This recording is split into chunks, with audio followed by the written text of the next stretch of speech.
একটা কথা বলি সবাইকে। কি কথা বলো তো? হয়তো মনের ভেতরে অনেকে কথা রাখতে পারে না, কিন্তু তাও বলবো তোমরা রাখার চেষ্টা করবে। সব জায়গায় সব কথা বলতে যেও না। আর বিশেষ করে তোমাদের কোনো পার্সোনাল কথা বিশেষ করে কাউকে বলতে যেও না। তুমি ভেবেছো যে আমি একে আজকে বিশ্বাস করে কথাটা বললাম, অবশ্যই রাখবে। হ্যাঁ রাখবে, 6 মাস রাখবে, 1 বছর রাখবে, 2 বছর রাখবে। কিন্তু একটা কথা ভাববে, মানুষ কখন কোথায় কার দুর্বলতার সুযোগ নেয় সেটা তুমিও নিজে জানো না। তার কারণ তুমি হয়তো তোমারকে এতটা তাকে তুমি বিশ্বাস করো, হয়তো কথাটা বললে সেও কথাটা রাখবে, কিন্তু তোমার যে সেই দুর্বলতাটা জায়গা সে জেনে নিল, ঠিক আছে? এবার তার যখন সুযোগ আসবে তখন তোমাকে সেই দুর্বলতার জায়গাটায় তোমাকে আঘাত করতে তার 1 সেকেন্ড লাগবে না। তাই বলবো, কোনো দিন কোনো কথা কাউকে কোনো দিন বলতে যেও না। হ্যাঁ, যতটুকু কথা বলার প্রয়োজন ওইটুকু বলবে।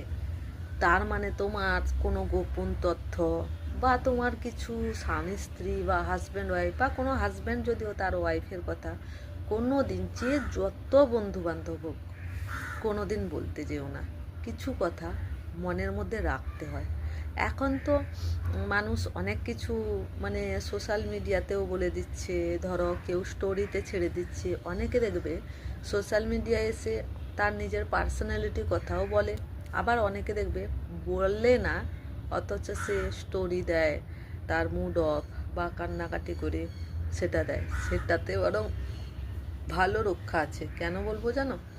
তোমার মনে কষ্ট হয়েছে, একটা স্টোরি দিলে কেঁদে, সেটা তোমার মন হালকা হবে। তুমি ভেবেছো আমি আজকে ওর কাছে বলে দিলাম মানে আমি হালকা হয়ে গেলাম।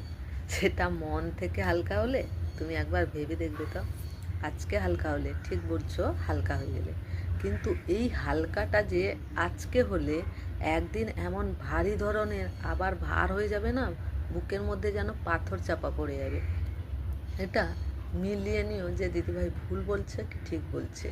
তার কারণ কি বলো তো? তুমি আজকে হালকা হলে, যখন সেই কথাটা অনেক বড় বা 1 কান থেকে 2 কান, 2 কান থেকে 4 কান, তখন তোমার মনে মনে এতটা কষ্ট, এতটা আঘাত আসবে যে তখন মনে মনে তুমি নিজেই ভাববে যে কেন আমি বলতে গেলাম। আজকে বললাম বলে আজকে 4-5 জনের কাছে কথাটা চলে গেল। 2 নম্বর হবে, তুমি আবার তাকে যাকে বলেছিলে তার সঙ্গে আবার তুমি অশান্তি করবে। হ্যাঁ, তোকে আমি বিশ্বাস করে বলেছিলাম, তুই বলতে পারলি। এই সব নিয়ে ঝামেলা হবে। তার থেকে ঝামেলা থেকে না যাওয়ার থেকে এখন কাউকে